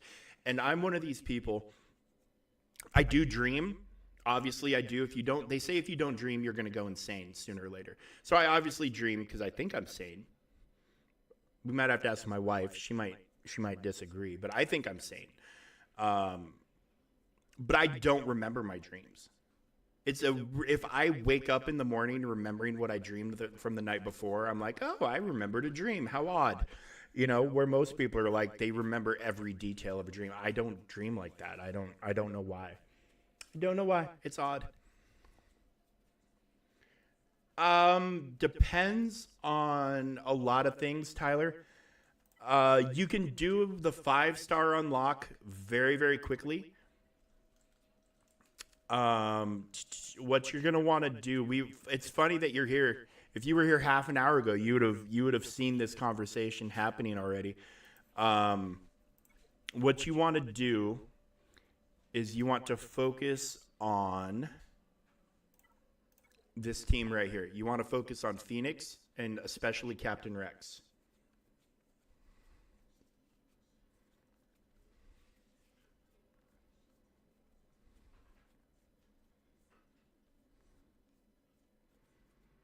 So you want to get you're close to 7 stars with a lot of these guys. You want to start working on him as soon as you can. You need to have 5 Phoenix at 5 stars to unlock Palpatine, or 5 Rebels at 5 stars to unlock Palpatine. Phoenix with Captain Rex is your 5th. So like do Ezra, Kanan, Chopper, Hera, Phoenix, and Rex. At 5 stars, you'll unlock Palpatine, no problem. And then as you get more stars and more gear, you'll be able to advance through the higher tiers. So you could do this. You could do this very quickly, very, very quickly, my friend. Very, very quickly. Yeah. So, but yeah, focus on Phoenix, and then focusing on Phoenix, you'll also be able to unlock Grand Admiral Thrawn. Phoenix is required for them. But yeah, but there you go. Okay, guys, I got to get out of here. I got to roll.